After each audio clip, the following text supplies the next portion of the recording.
So in this main hall, we are going to have a panel discussion moderated by Mr. Farooq Saeed Khan. Do you have Mr. Farooq Saeed Khan? Farooq is the head of HR and communication at Engro. Thank you very much, Farooq, for joining. He will be moderating on the topic redefining compensation. So those who are interested in redefining compensation, join Farooq in the main hall. In Shalimar, we are going to have another amazing person, Salman Hafiz. Do you have Salman with us? Right. Salman Hafiz. So is he in the hall? Yeah. Okay, so Salman is in the Shalimar Hall. Salman is the leadership coach, senior HR consultant at PSTD, and his focus is on driving business value. So please make a choice, move around, join here for compensation and driving business value with Salman in Shalimar. Thank you very much. So over to Farooq.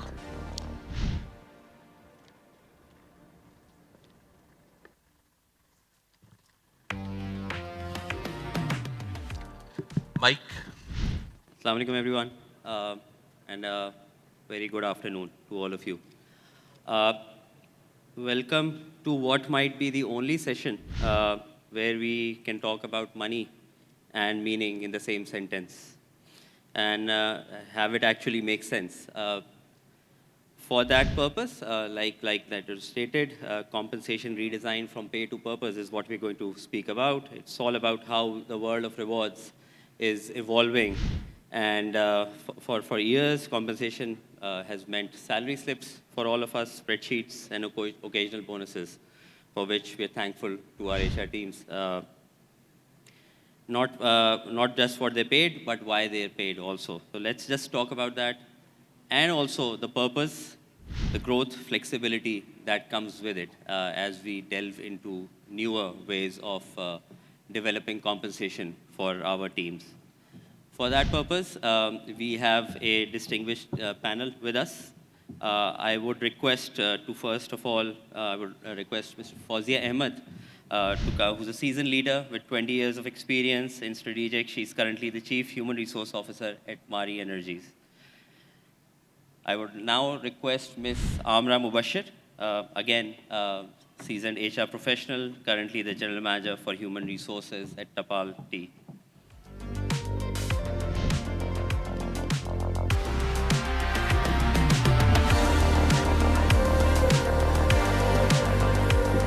Now may I request Ms. Tazeen Shahid, who's an experienced leader again in HR and has worked in multiple industries. She's currently the Chief People Officer at Jazz. Welcome, Tazeen.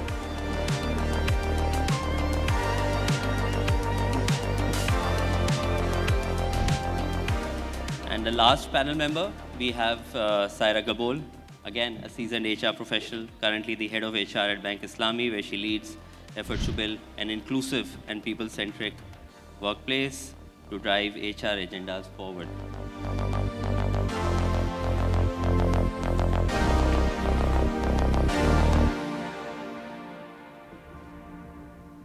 Welcome on board, guys.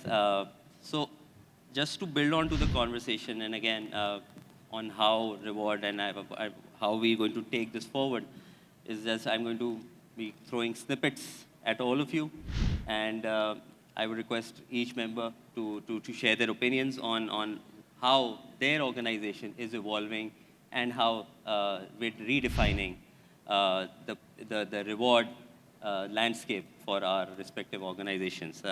Just as background, I head HR for the Engro Fertilizers business. I can share my experiences, and we share all our experience. So that is more practical for each one of you. So I'll start off with Amra. And we've all talked about agile compensation and the structure that it brings.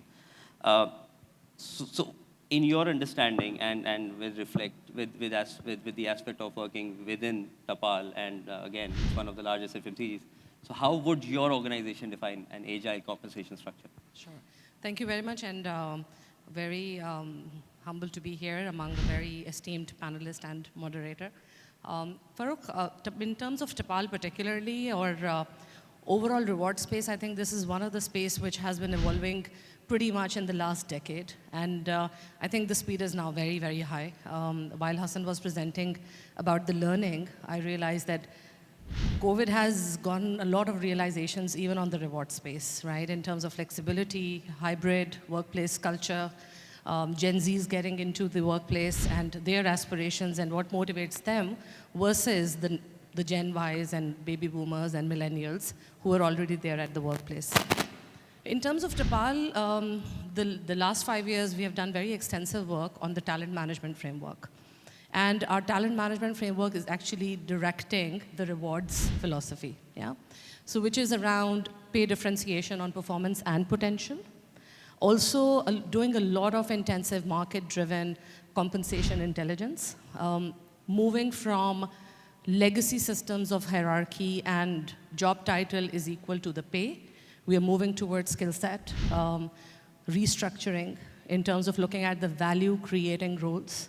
And I'm going to kind of say that every role is a value creation role. It's nothing about that commercial roles versus the support or enabling role. Every role produces that kind of value.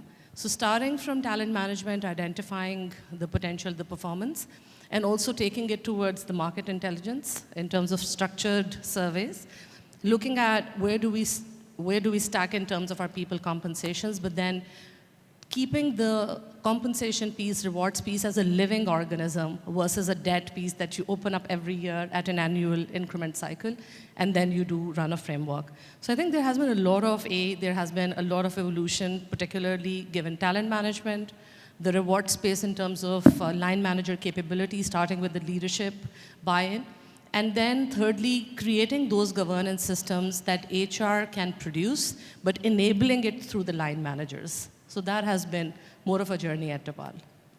Great thoughts, Amra. So just to maybe dig deeper into this. So you talk about creating an infrastructure that is a live organization, live creature. So how do you ensure that it stays live all throughout the year while being consistent and being agile? Sure. Okay, I'll tell you one of the great practice that we have started adopting. This is very recent, but we are looking at a quarterly compensation dashboard. And we have given the compensation dashboard access to the leadership team.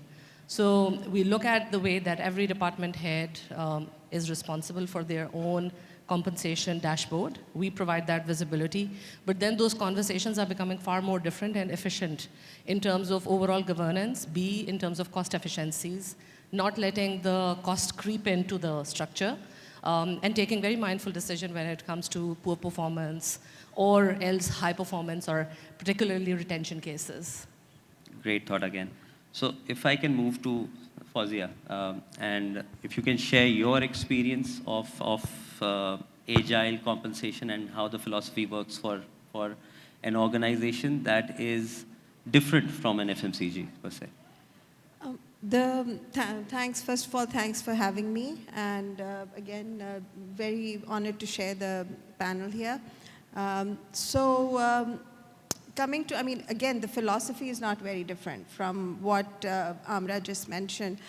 But our industry makes it a little unique for us. So again, being part of the oil and gas sector, and especially in, we call it the E&P sector, which is exploration and production industry upstream. So that has skill sets which are very unique and very scarcely available in Pakistan.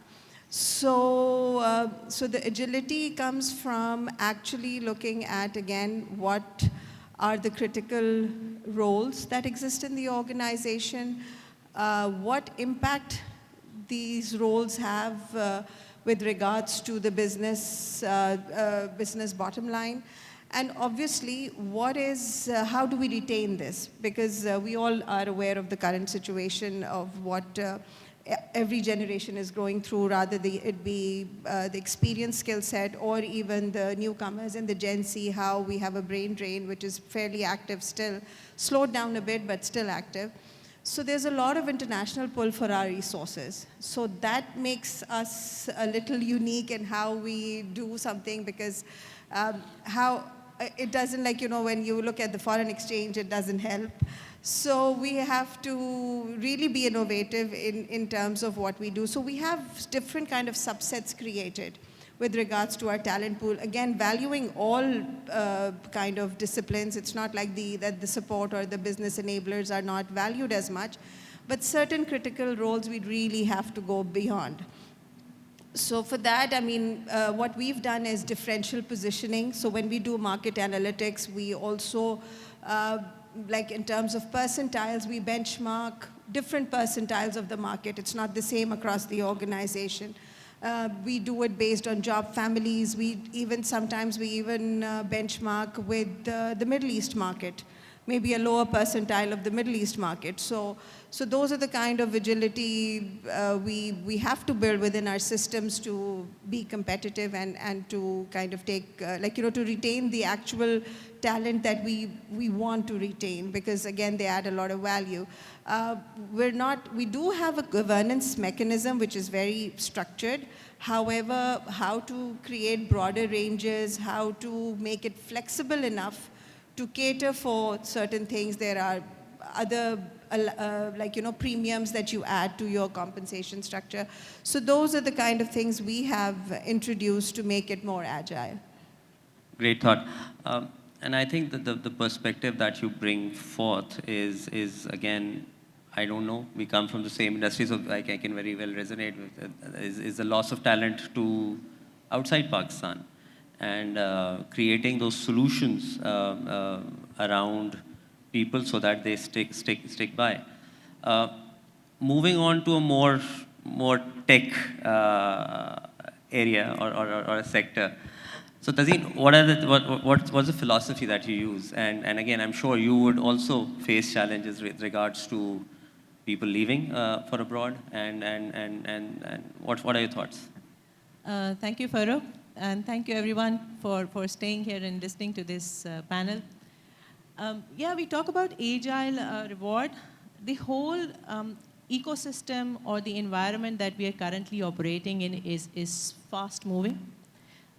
Things are changing at a neck-breaking pace. So if you want to compete in this environment, one needs to have agile all processes, not just, and all interventions, not just reward. And reward being the most critical of it, because this is what drives all of us. That's why we are all here in terms of what the value we are bringing to the table and what we are being compensated or rewarded for that, in addition to the purpose of the organization. So if I talk about Jazz, I think it's been a long time since we just thought of reward as an annual cycle or an annual intervention, because then it's just way too late.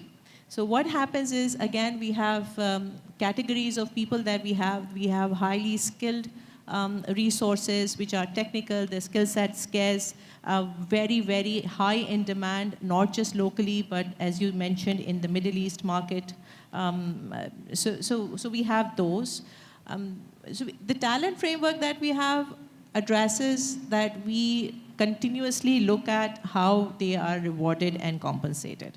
And if we feel that we are below the market, and for such skill set, we actually pay way above 100 percentile. In fact, we've paid 150th percentile, because you need to pay for the value that they're bringing to the organization. Yeah, that's true.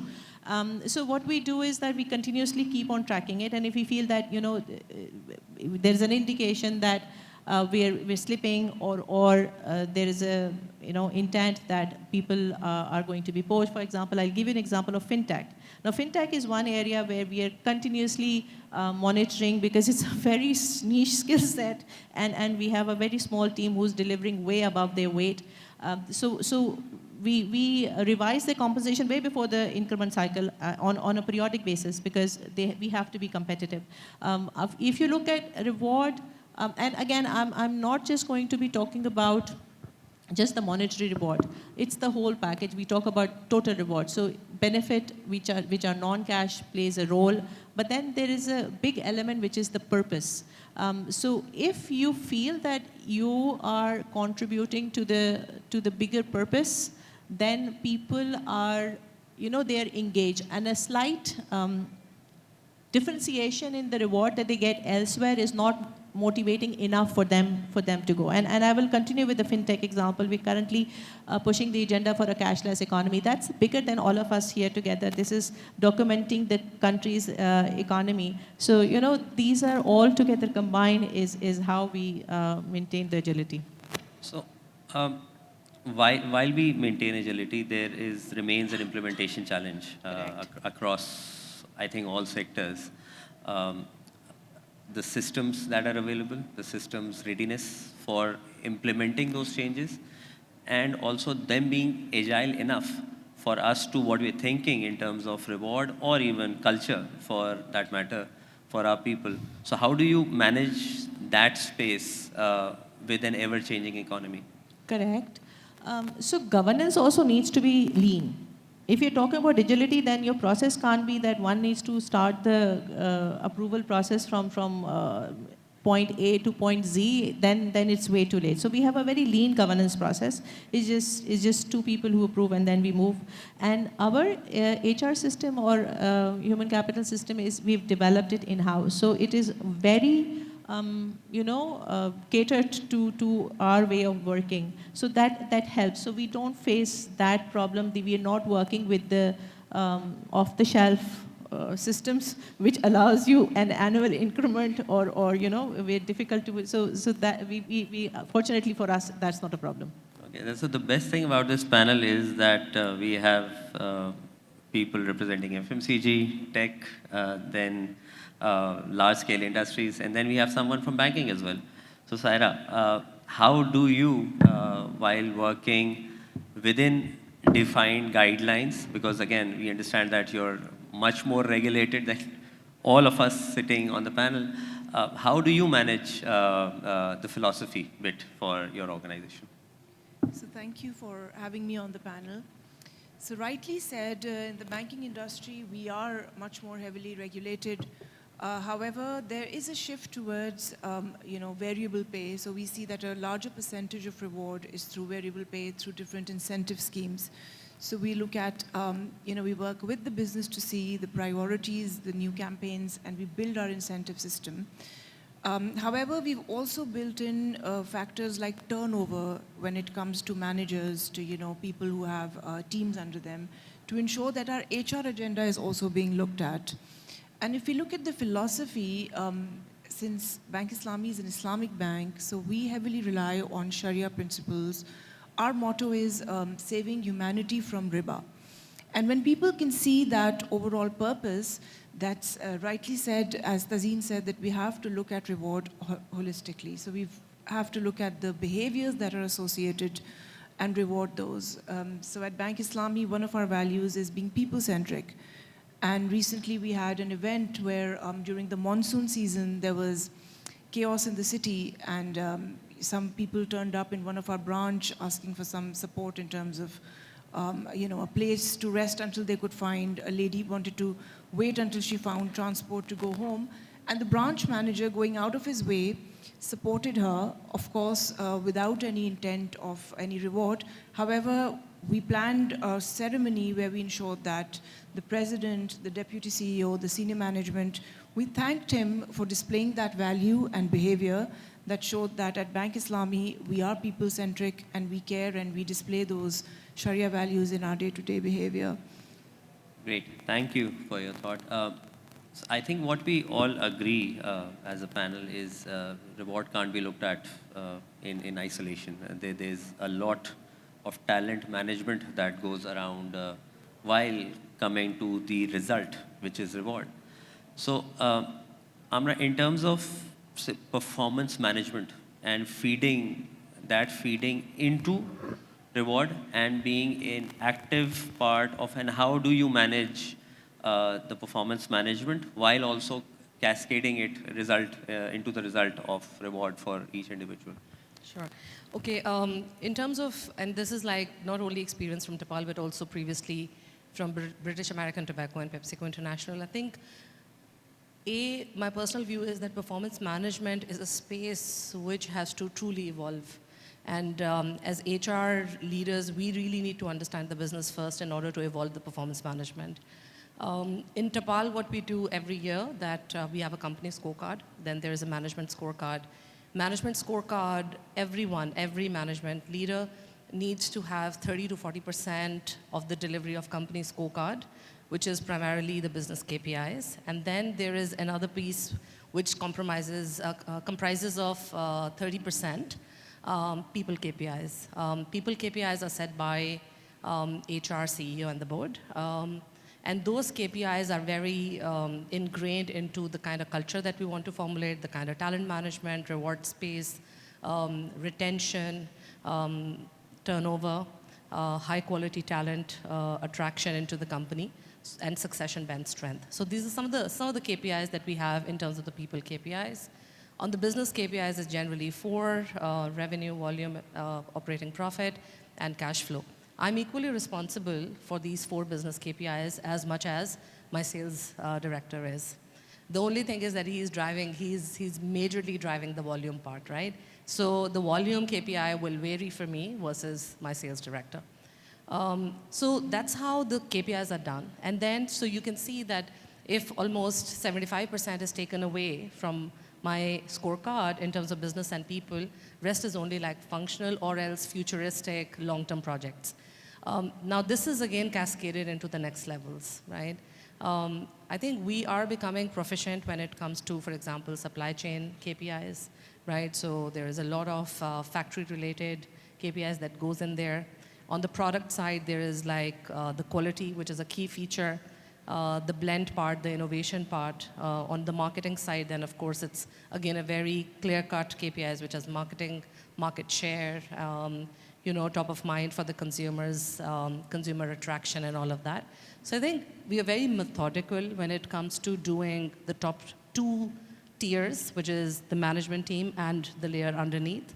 And then we rely on the line manager's ability, and we do a lot of training workshops every year in order to embed this into the system. For me personally, this journey is taking a little bit of time. I think there is a general, I would say a little bit of laziness at the line manager's level when it comes to performance management. Doing the reviews, we push a lot in terms of doing instant feedback and at least definitely do a mid-year reviews, right? But I think we really need to kind of make it a little bit more quantifiable, make it more, accountability has to be created more in the system. So that's just the first part of how do you move, and how do you link it back to reward is also. So in terms of then once this base is set, the reward system is coming, like Tazeen and I said in the beginning, that talent management is one part of it. And the way it happens is that although we hate bell curves, but then there has to be some kind of sanity, right? That has to kick in. Generally what we do in terms of bell curves also, that it really depends on the company's scorecard, how it has gone for the year.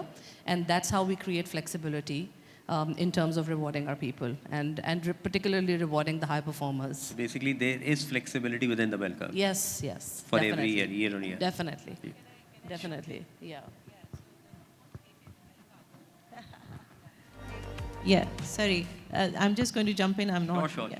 So the most talked about bell curve. Honestly, if the performance is done right, then you really don't need the bell curve. It happens automatically, but it's just that people need to think of performance, managers need to think of performance in the right frame, and we wouldn't need the bell curve then. Yeah, so just building onto that, and Fauzi, if you can take this one up, a lot of times we only talk about high performers. Then there is a cross-section of people who do not perform so well, or for that year do not perform so well, and there could be multiple reasons. So how do you manage those people in terms of their performance and eventually making them, ensuring that their needs in terms of money are met? So I agreed. I mean, yes, the focus, of course, is on the high performers or the high potentials, but you cannot leave the set, which is maybe underperforming. So for that also, the philosophy for us is that the philosophy is basically support first, while maintaining the pay for value discipline, and again linking that with the deliverables as well. So it is governed by the deliverables. We have a structured performance improvement plan, which is a 3-month plan. We have follow-up sessions. So what we do is, of course, it's rolled out through the line managers, but we ensure that in all those conversations, HR is also present in those sessions, so that, like, the individual who's been put on a performance improvement plan, he or she has clear targets, what they need to achieve within the 3 months to ensure that things improve for them. So it is structured into the system. With regards to further, I think, in terms of what we were talking earlier, the agility also has to be in terms of the value creation one makes. So the variable piece of, which is the short-term incentive that you have as performance bonuses, they can also vary and they can be differentiated as well. And they should be linked with pay for performance, linked to maybe annual percentages of your annual compensation. And you could even have stretch percentages for the higher performers there. And likewise, the lower performers would obviously have to be towards the bottom curve of the organization, but with a clear plan of how they need to improve, what kind of training tools or on-the-job training you need to provide them to, or even maybe mentoring or a buddy system to help them improve. So that can be structured into the system as well. Great thoughts. Tadeen, you talked about a cashless economy, and I understand a large part of your population would be the new Gen Zs. Correct. And as far as I know of them, and having interacted with them, their motivations are different. In terms of the bonuses, short-term incentives is something that Fawzia spoke about, and long-term incentives. Long-term incentives are fading away. So is that the case with you? Yeah, or is it a subset to what you keep as a long-term incentive, and there's a short-term incentive as well? Actually, for us, the long-term incentive is working out very well because it's how it's structured. So while it is long-term, and it's a program for select people, and they go, it's not the layer-wise select people, it's how critical you are to the organization. So every year we open the enrollment in a long-term LTI program. And since if you're in an LTI program continuously for, let's say, 3 years, then every year you get a very, very handsome reward. So once you're consistently in a program, then every year you get an STI and you get an LTI. So basically, the short term and a multiple of short term, so it is working out very well, and it has proven to be an excellent retention tool for us, because how it's structured. Okay, so it's more of a handcuff. It is not, see, the scorecard for the long-term incentive plan is something similar to a short-term incentive plan, but it is obviously more ambitious, which needs to be delivered in 3 years. It's the today. So people know actually that how we are scoring on the LTI program. So it is more exciting, and for them, because they start aiming for it. So, you get them to commit to it, and they all come together and deliver on it. And it is differentiated in terms of rupee value. It is differentiated in terms of rupee value only. It's linked to your annual gross or base salary. Okay. So that's how you differentiate it. Otherwise, the scorecard is the same for everyone in that. So, for example, if the overall scorecard achievement is, let's say, 150%, then you get 150%, whatever is your salary basis. So yeah. Okay. So, Saira, in terms of performance management and how it feeds into does the banking industry operate in a different manner? Do you use bell curves? Is it as hated as it is hated with all of us? So we do use bell curves, and yes, it is as hated as it is for the rest of us. But I agree that if the concept is, handled in the right way, communicated and made part of the culture, then bell curve happens naturally. However, in our culture, there's a certain resistance in terms of, people would rather not rate someone down and just have an approach where everybody is 3 rather than, highlighting people who are poor performers. So that is something that we are also, of course, dealing with. It's a culture change. And as a responsibility for managers, I think that it's a responsibility that they have to identify the high performers and differentiate from non-performers. So yes, we are also struggling with it. It is relatively a concept in this part of the world, and it is as hated. To reinforce. In terms of trade-offs, and I'm sure a lot of HR professionals sitting here, and we strongly believe that whatever we do is extremely confidential. So there's a trade-off again. The trade-off lies between being transparent and maintaining confidentiality while being transparent. So how would you do it? And anyone who would want to take that up.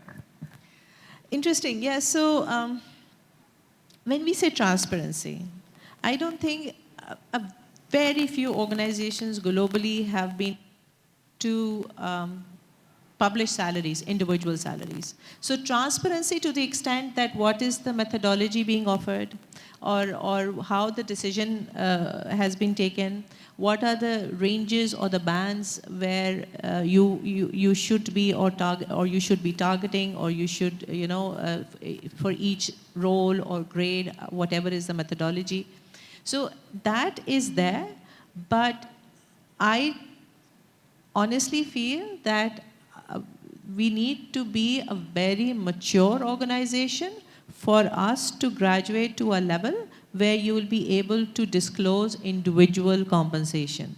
Even at senior level we do, but down the organization, unofficial channels everybody knows, but official channel not so much.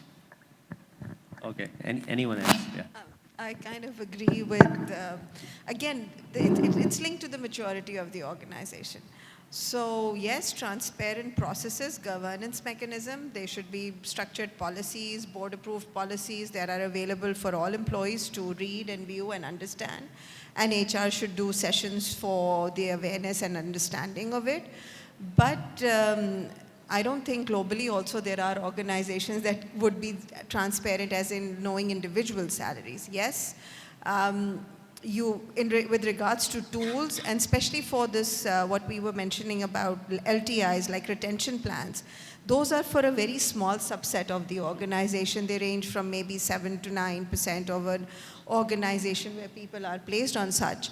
So that has to maintain some confidentiality, otherwise it becomes difficult to manage, because everybody, and it doesn't, the criteria and the governance mechanism should be very clear and known to people, but however, who is on it doesn't need to be known for, it's not public information. Yeah. I think while the world is talking about this transparency of the salaries per se, a personal view is that we need to look back and take a step back and see that in our engagement surveys, what are people saying in terms of performance management and rewards itself? I think that has been a very important component for us at Tapal, looking at the particular statements that how the fairness, transparency, governance is perceived by the employees themselves and by different levels and layers in the organization. And that work has been quite an interesting one in terms of looking at particularly how do we rewards when it comes to high performance, high potentials, and then also doing off-the-cycle interventions, particularly for those people who are our field soldiers, particularly for those people who work in the factories, those people who do not have access to the senior leadership team, but looking at the comp ratios, looking at the compensation, external benchmarks, looking at internal equity, and also doing things which were really not performance, but you need maintainers in the organization. So I think that there also, those pieces help the employees to have that kind of trust in the reward system. and how the governance is forming. And then, of course, the next step is to provide them that, okay, when we hire somebody in terms of framework, this is the starting comp ratio that we have, which is across the board the same. And then as you go and progress pertaining to your performance and potential, of course, the differentiation is very clear and quite high, which creates a little bit of competition, but a positive competition in the system. I get that, but I'm sure we all have those pseudo communication channels within the organization. Like Fawzia said, we do not disclose who's on a, say, LTIP scheme or who's part of the larger scheme of things, but people get to know. And yeah. Always. And that's globally, by the way. It's, yeah. Yeah.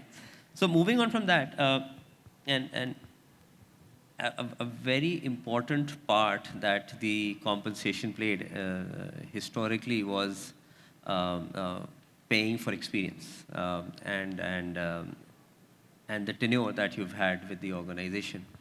And there's a massive shift that is happening with regards to moving from tenure to value that an individual, and I think we all spoke about individuals creating value, and that's where performance management comes in.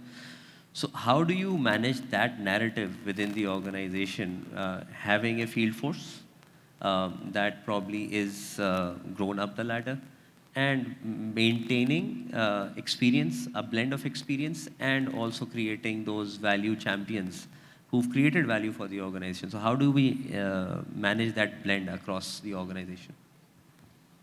Yeah. Right, okay. I would actually love to understand the oil and gas sector particularly, because I think there's a huge amount of legacy which is there. So I'm intrigued about that, and we'll come to you about that. In terms of FMCG, I think, and particularly, I can differentiate between MNCs versus the local groups. I think there is a great legacy with the local groups of Pakistan. The local groups are doing wonderful in terms of not only the business growth, but also the economic prosperity of the country, and also creating a lot of employment opportunities. So I think that's phenomenal. Because of the external economic and global pressures, and also internal cost optimization efficiencies and productivity, there has been a pressure on the culture in terms of creating that differentiation on the performance and potential, so which has created a little bit of rift. I would definitely say that. And as a HR person, I feel that it's really the leadership responsibility to create that, to continue with that sense of belonging, connection for those people who have served in the company for such a long time, like a lifetime. But then also being cognizant of the fact that the business is changing so rapidly, then we need to keep up the pace, but we need to take everybody along, which is really a very difficult journey. I think multiple interventions we've also done at our part. We have tried to make people understand that the promotions are not tenure-based. There was, in my initial dashboard used to have metrics like that, how many people in the senior role have been in the roles for how many years, right? And the overall age demographics, and then looking at, the famous 9 box, and then doing a cross matching in terms of the people with long tenures and the new people coming in, and then looking at attrition, doing the predictive analysis, all of this stuff. But I think the most important thing is, how do you keep the fabric of the organization intact while you do all this transformational work on top of it? I think we're very cognizant of it as a leadership team, and with the board of directors also. You can't keep everyone happy. I think the empathy has to kick in, but also keeping the right thing. We need to do the right thing. Tazeen, your thoughts?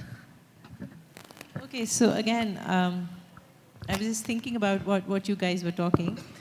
And, tenure comes in when you have a lot of process-oriented or process-focused jobs. And fortunately for us, we really don't have a lot of process-focused or process-oriented jobs. So for us, if somebody is with us, and we do have people who've been with us for over maybe 15, 20 years even, there are a few handfuls, but those are very, very a smaller segment. I don't want to sound very I don't know what's the word for it, but you know, this is what we talk about, you're as good as your last game, right? So even if you're a tenured employee or you're a new one, the playing field is the same. So you really need to up your game and be as competitive as somebody who's a young kid who's joined the organization and is punching way above his or her weight. If you can do that, then tenure is irrelevant, because you're again assessed at the value you bring to the organization. And we are a very flat organization. We only have 5 grades. So for that, if somebody who's maybe at a mid-level and has not progressed in much further in the career, and somebody who's a fresh or a new or a lesser experienced or tenured employee in the same grade, then you're competing with each other. So this is the kind of dynamics that we have. Yeah, I think the process industry would be different, Fawzia. So just to share my experience before I hand it over to you, again, this has been a prevalent challenge for Engro across the group. But having said that, we've been facing a lot of attrition across those bands and those experienced resources, which puts us in a tough spot. And again, maximizing value for the employee at that age versus creating value for someone who's just joined the workforce is the challenge, and there lies a solution right in between. So what we've done is recently we're in the process actually of redefining our rewards and allowing for the individual to pick and choose what he wants in terms of giving that flexibility. So a large part of the compensation is now flexible for employees to choose. If they want to, say, go to a training course, go do it. If they want to, so their TR is locked, their total remuneration is locked, and then so we still are to see the results for it. But again, this is something that we heard from the surveys and took back to the employees. A large part of this was, again, taxation and the tax hit that the individual has taken upon him or herself. So we're just trying to ease the burden there as well. So what do you, Fawzia? Agreed. I think whatever everyone has shared, we're totally aligned with the thoughts. The only unique bit to maybe the oil and gas sector that we have is that because we've moved away from the tenured. Again, this is a 50-year-old organization where promotions were linked to tenure. You become eligible for one after, say, X number of years. So that transformation journey, of course, was challenging, but it was, it's now we're at a point where people understand it. However, what we did do was we actually created something in our talent management framework where we have benchmarked our competencies and job level requirements for each role with a global oil and gas service provider, and we have like assessments that are run for individuals on that. So we've now created 2 ladders. We have a managerial ladder and we have a technical ladder. So for people, especially technical people with a lot of years of experience, even if maybe they don't have the capacity to take up a management role, for instance, they would, but because of the knowledge base that they have with regards to the basins where we explore and whatnot. So for that, they become important for the organization, and of course they add value. So we have given them a progression ladder, which is a technical ladder, and we've created a nomenclature for them, which makes them grow as technical experts. But is that years of experience based? No, that's not, it's competence-based. It's not really experience-based as such, but it's a combination because the experience actually kicks in. It becomes an integral part of it because the more basins you've worked with, the longer you've worked with, you know the geological structure, so you kind of have a better chance there. But yes, it is a challenge again, but being a company which values also the sense of belonging that employees have. So we have things like you talked about taxes. That was across the board wherever we could help employees with that. However, we built it in our last salary increments. So again, we're cognizant of it, and we do show empathy. But of course, it's purely performance and merit based how people grow in the organization. So these are great inputs, I think, and this is, for me at least, has been very enlightening in terms of what the industry, in terms of cross-industry is doing. And I wouldn't now want to, I think we are in between lunch and this session. So thank you so much for the panel, for taking out time and sharing insights into and being very open about their organizational challenges and how they're working through those challenges. Thank you for everyone for being a good listener. Thank you so much. Love. Thank you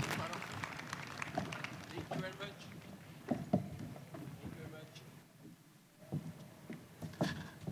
Okay, thank you very much, our esteemed panelists. May I request all of you to please stay on the stage with us. So while I'm inviting our PSHRM board member, Mr. Shahrukh Masood, if you are with us, please honor us to present a memento to our panelists. So participants, for you, there is a special emphasis about Slido. So can you see on these panels, we need your feedback because this really matters for us. How do you feel about the sessions, the speakers? So maybe we don't want to force people that you can't get lunch if you don't give your feedback, but just take your social responsibility, put your feedback on Slido. So we have Mr. Shahrukh Masood, and we have our amazing panel. So may I request Ms. Parveen Shahed to step forward. So Parveen, she is Chief People Officer at Jazz. Thank you very much for your wonderful... Naveen? Tazeen? My bad. So Tazeen, yeah, she liked this name Parveen, but let's stick with Tazeen. So Tazeen Shahed, thank you very much. Clapping kar dein please, iske baad lunch milna hai. Yes, thank you very much. That's the spirit. And let me correct if I'm, please stay with us. Amna Mubashir, is that correct name? Yeah. Thank you very much. She's GMHR at Tapal. And let's hope... okay, thank you very much for updating Saira Gabol, our next panelist. She's Head of HR at Bank Islami. Right. Yes, you can contribute with your clapping, your applause. Thank you very much. Fawzia Ahmed join us. Fawzia, she is the Chief HR Officer, Mari Energies.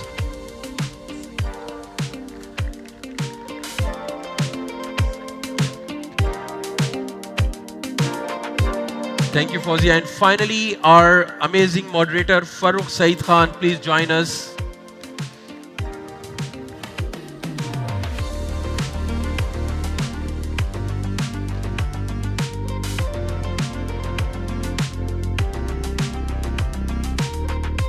Thank you very much. Thank you, everyone. Please join on your seats before we announce for the lunch.